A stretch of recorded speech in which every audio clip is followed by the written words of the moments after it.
আসসালামু আলাইকুম, আশা করি সকলেই ভালো আছেন। তো আজকে আমরা কথা বলবো ক্যামেরা নিয়ে, ডিএসএলআর ক্যামেরা নিয়ে। তো আজকে যে ক্যামেরা নিয়ে কথা বলবো সেটা হলো ক্যামেরা A to Z। আমরা অনেকেই আছি যে ক্যামেরা কেনার পরে দেখা যাচ্ছে যে ভালো করে এটা ইউজ করতে পারি না। তো এটা ইউজ না করতে পারার কারণ অনেক কিছুই আছে। অনেক সময় দেখা যাচ্ছে যে আমার নিজের কথাই বলি, প্রথম যখন ক্যামেরা কিনে আনি তখন আমি নিজে কিভাবে ছবি তুলতে হয় সেটাই জানতাম না। তো আজকে যদি আমার ভিডিওটা আপনারা সম্পূর্ণ দেখেন, আপনি হতে পারেন ক্যামেরা মাস্টার। আমি A to Z সম্পূর্ণই আজকে দেখাবো কিভাবে কি করতে হয়, একদম বেসিক থেকে শুরু করে কিভাবে আপনারা একটা ক্যামেরা সব কিছু কন্ট্রোল করতে পারেন, সব কিছু সম্পর্কে আমি আজকে আপনাদের ধারণা দেবো। তাহলে চলুন বন্ধুরা, আমরা বেশি কথা বাড়িয়ে মূল ভিডিও শুরু করি। তো বন্ধুরা, আপনারা দেখতে পাচ্ছেন এটা হচ্ছে ক্যামেরার লেন্স। সামনে যেটা আমরা দেখতে পাচ্ছি এটা হচ্ছে ক্যামেরার লেন্স।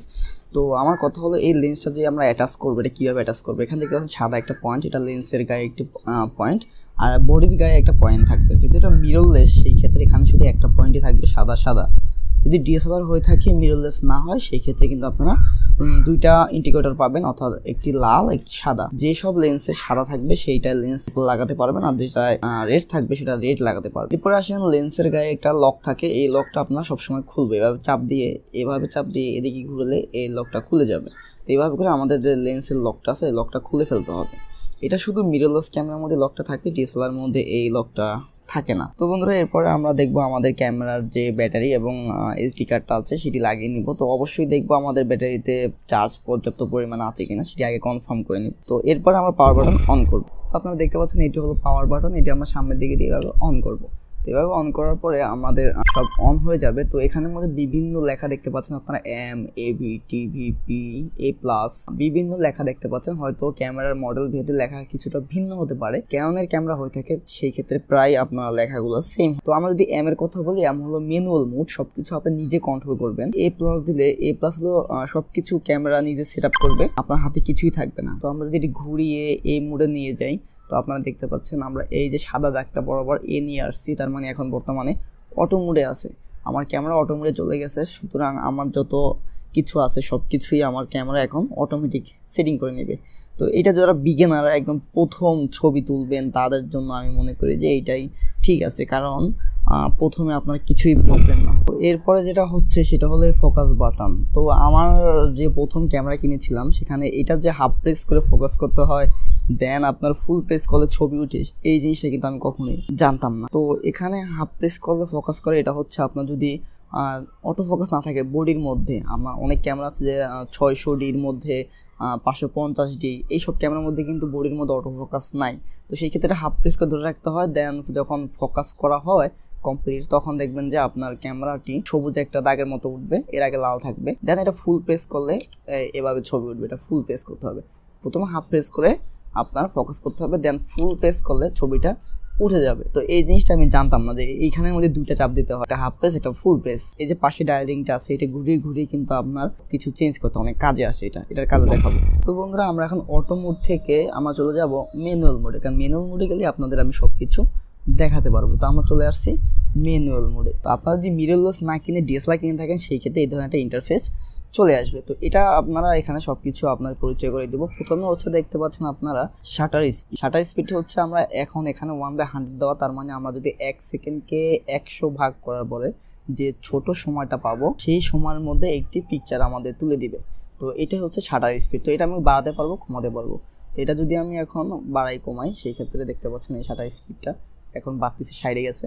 তো এটা যত বাড়াবো তত আলো কম প্রবেশ করবে, কারণ এখন আমার 2000 আছে, তার মানে 1 সেকেন্ডকে 2000 ভাগ করলে যে ছোট সময়টা আছে, ওই ছোট সময়ের মধ্যে আমার একটা ছবি তুলবো। তো এই ক্ষেত্রে আমার আলোটা অনেক কম প্রবেশ করবে। তো এই ক্ষেত্রে দেখতে পাচ্ছেন এখন এখানে যেহেতু দিন, ডে লাইট, এই জন্য এখানে দেখতে পাচ্ছেন যে অনেক কম, অনেক বেশি দেওয়াতে এখানে দেখা যাচ্ছে ক্লিয়ার আসতেছে। যেখানে অন্ধকারে তুলবেন তখন দেখবেন যেটা অনেক বাড়িয়ে দিতে হবে। এরপরে আসেন f6.3, এটা হচ্ছে অ্যাপাচারটা আপনার মূলত থাকবে যে আপনার লেন্সের মধ্যে, আমার লেন্সের মধ্যে যে অ্যাপাচার আছে। তো এটা দেখবেন আমি যদি জুম করি, জুম আউট করি, সেই ক্ষেত্রে অ্যাপাচারটা কমতেছে বাড়তেছে। যদি আপনারা প্রাইম লেন্স নেন, সেই ক্ষেত্রে আপনার অ্যাপাচারটা অনেক কম থাকবে, 1 অ্যাপাচারটা হচ্ছে আপনার জানালার মতো। যদি আপনার জানালা অনেক বড় হয়, সেই ক্ষেত্রে আপনার ঘরে আলো অনেক প্রবেশ করবে। এখানে উল্টো, অ্যাপাচারের সংখ্যা যত কম হবে অত আপনার লেন্স থেকে ক্যামেরার মধ্যে আলো বেশি প্রবেশ করবে, ছবির ডিটেল শার্পনেস অনেক ভালো আসবে। একটা জিনিস হচ্ছে অ্যাপাচার, আপনার ক্যামেরার যে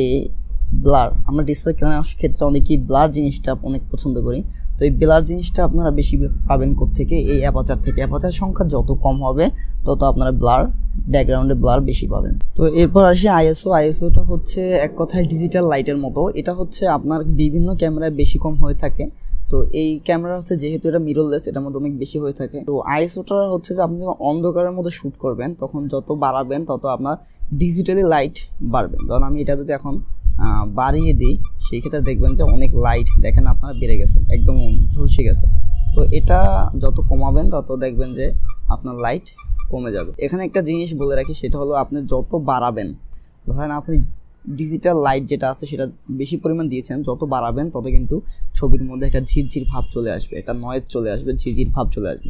তো এটা সবসময় ব্যালেন্সিংয়ে রাখার চেষ্টা করবেন, যতটুকু প্রয়োজন দেখবেন যে কতটুকু প্রয়োজন আমার। এরপর যদি আমরা কথা বলি আইএসওর পরে মিটার, একটা মিটারের মধ্যে দেখতে পাচ্ছেন আপনার এখানে, আমি যদি দেখাই আপনাদেরকে, এই যে মিটার মতো একটা দেখা যাচ্ছে, এই মিটারটার কাজ হলো এখানে দেখতে পাচ্ছেন -3 থেকে শুরু করে 1 পর্যন্ত, আবার এখানে +3 থেকে পর্যন্ত শুরু করে 1 পর্যন্ত, আর মাঝখানে আছে 0। তো আমরা যখন ছবি বা ভিডিও করব সেই ক্ষেত্রে অবশ্যই আমরা 0তে যতক্ষণ না আসবে ততক্ষণ আমরা ছবি তুলবো না, 0তে রাখতে হবে। এটা হচ্ছে একটা মিটার। 0 মানে ব্যালেন্স, এটা ব্যালেন্সিং রাখা। আর প্লাস হলো আপনার হোয়াইট ব্যালেন্সটা বেশি থাকা। 0 থেকে যদি প্লাসের দিকে যায় সেই ক্ষেত্রে মনে করবেন যে আপনার হোয়াইটটা বেড়ে যাচ্ছে, আর যদি মাইনাসের দিকে যায় সেই ক্ষেত্রে মনে করবেন যে অন্ধকারটা বেড়ে যাচ্ছে। এরপরে আসেন আপনারা এস এর মধ্যে লেখা দেখতেছেন, এটা পিকচার স্টাইল।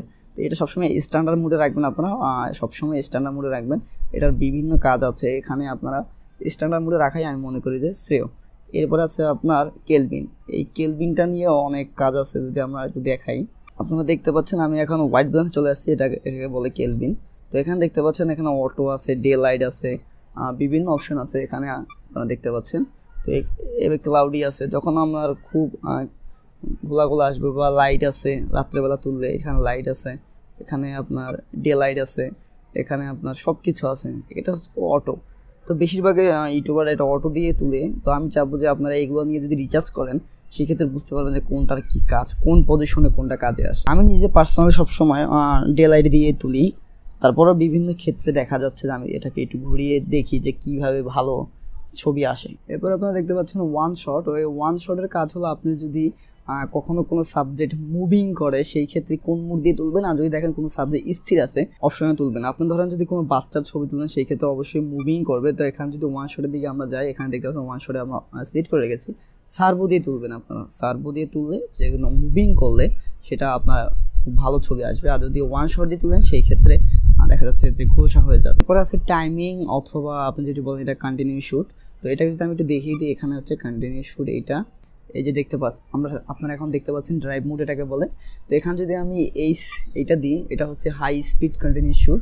এখানে হলে আমি একটা ক্লিক করা ধরে রাখার পরে ধরেন আপনার 1 সেকেন্ডে অনেকগুলো ছবি তুলবে। তো এখানে দেখা যাচ্ছে কোনো বাচ্চা দিয়ে মুভিং করে, সেক্ষেত্রে আপনি এটা চেপে ধরলে এভাবে চেপে ধরলে দেখতে পাচ্ছেন এই যে ছবি তুলতেই আছে। আবার যদি আমি দেখাই 1 সেকেন্ডে অনেকগুলো ছবি তুলতেছে। তো এখানে ধরেন একটা জিনিস মুভিং করতেছে, সেই ক্ষেত্রে আপনি প্রত্যেকটা ন্যানো সেকেন্ডের ছবি যখন উঠবে তখন দেখবেন যে খুব ভালো একটা আপনি ওখান থেকে ছবি পাবেন যেটা আপনি চেয়েছেন।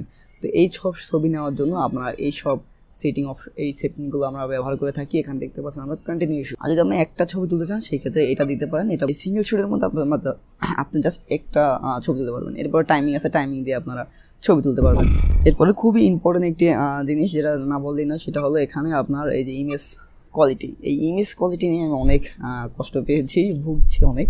কারণ হচ্ছে যে আমি যখন প্রথম ক্যামেরা কিনি তখন এই ইমেজ কোয়ালিটিটা আমি এখান থেকে একদম এসে দিয়ে রেখেছিলাম, যেটা স্মল একদম, আমি একদম এসে দিয়ে রেখেছি। এই যে ইমেজ কোয়ালিটি আমি এখান থেকে আপনারা দেখতে পাচ্ছেন এই যে এসে দিয়ে রেখেছি। এসে মানে হচ্ছে এটা 2.4 মেগাপিক্সেলের একদম ছোট সাইজ। এই সেটিংয়ে ঢুকে আমি এস দেওয়ার পরে এই সেটিংটা খুঁজেই পাইনি আমি।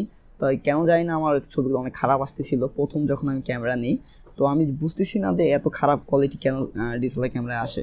পরে দিয়ে অনেক ভিডিও দেখার পরে দেশের বাইরের দেশের ভিতরে অনেক কষ্টে পাওয়া গেল যে আমি এখান থেকে এটাই করে রেখেছি। তো এখান থেকে আপনারা জেপিজি ফাইল চান সেই ক্ষেত্রে আপনারা এই যে L+ এটা দিয়ে রাখবেন। যে আপনারা র ফাইল চান, র ফাইলটা হচ্ছে যে আপনার ছবি তোলার পরে এটা যত সেটিং আমি দেখিয়েছি সব সেটিং আপনারা আবার পরবর্তীতে আপনার কম্পিউটার দিয়ে আবার চেঞ্জ করতে পারবেন। সবগুলো সেটিং আপনি আপনার ছবির মধ্যে আবার চেঞ্জ করে নিতে পারবেন যদি আপনার র ফাইল তুলেন। আর যদি আপনার র না তুলে শুধু জেপিজি তুলেন সেই ক্ষেত্রে আপনি শুধুমাত্র জেপিজি তুলতে পারবেন। তো এখানে এল দেওয়াটা আমি মনে করি বেস্ট। এলটা হচ্ছে আপনার সব থেকে ভালো কোয়ালিটি। তো এখানে হচ্ছে পিকচার স্টাইল আপনারা দেখতে পাচ্ছেন। এই পিকচার স্টাইলের কথা যেটা বলছিলাম, আপনারা পিকচার স্টাইল দেখতে পাচ্ছেন। এখানে হচ্ছে অটো, এটা হচ্ছে আপনার স্ট্যান্ডার্ড, এটা হচ্ছে আপনার পোর্ট্রেট। তো এখান থেকে আপনারা যে ছবি নিতে চান যে আপনার ব্যাকগ্রাউন্ডটা খুব ব্লার আসবে, তো সেই ক্ষেত্রে আপনারা পোর্ট্রেট নিতে পারেন অথবা স্ট্যান্ডার্ড নিতে পারেন। আমি সবসময় স্ট্যান্ডার্ড দিয়েই রাখি এটা। তো আপনারা যখন যেটা প্রয়োজন ওইভাবেই এটা নিতে পারেন। তো আপনাদের এর মোড সম্পর্কে একটু বলি। এখানে হচ্ছে এম মোড মানে ম্যানুয়াল, সবকিছু আপনার থেকে কন্ট্রোল করতে হবে। আর এবি আর টিবি, এবিতে মনে হয় আপনার যদি এই অ্যাপারচার যে আছে লেন্সের এই অ্যাপারচার ফিট করে দিবেন শুধু, আর সবগুলো অটোমেটিকলি আপনার ক্যামেরা সেট করে নেবে। আর টিবি মনে হয় আপনার যে শাটার স্পিড আছে সেটি আপনি সেট করে দিবেন, বাকিটা সব ক্যামেরা নিজে সেট করে নিন। আর বিভিন্ন মুড আছে, এগুলো দিয়ে কাজে আসে। আর এটা হচ্ছে ভিডিও মোড, দেখতে পাচ্ছেন এই যে মুডটা আছে এটা ভিডিও মোড, এখন আপনি ভিডিও করতে পারবেন। তো বন্ধুরা ক্যামেরার মূল হচ্ছে যে আপনার প্র্যাকটিস, আপনি যত বেশি প্র্যাকটিস করবেন তত বেশি আপনার হাত ফ্রি হবে, তত ভালো আপনি ছবি নিতে পারবেন, ততই দেখবেন যে আপনার হাতটা অনেক ক্লিয়ার হয়ে গেছে, ক্যামেরা সম্পর্কে জানতে পারবেন। নিত্য নতুন যত সেটিং আপনি এলোমেলো করে ফেলবেন অত সেটিং সম্পর্কে আপনি জানতে পারবেন, সব সেটিং ঘাটাঘাটি করলে আপনি বুঝতে পারবেন। আর প্রতিদিন যদি আপনি ছবি তুলেন, প্রতিদিন যদি আপনি ব্যবহার করেন, সেই ক্ষেত্রে দেখতে পারবেন যে আপনার হাতটা অনেক ক্লিয়ার হয়ে গেছে। তো ক্যামেরা সম্পর্কে যে আরও কিছু জানা থাকে অবশ্যই কমেন্ট করতে পারেন, আমি উত্তর দেওয়ার চেষ্টা করবো। দেখা হবে অন্য কোনো ভিডিওতে, সে পর্যন্ত ভালো থাকবেন, সুস্থ থাকবেন। আর আমার চ্যানেলটি যারা এখনো সাবস্ক্রাইব করেননি অবশ্যই সাবস্ক্রাইব করে দেবেন। ভিডিও যদি ভালো লাগে, ভালো না লাগলে অবশ্যই ভিডিও আরও আছে দেখতে পারেন, অবশ্যই ভালো লেগে যাবে।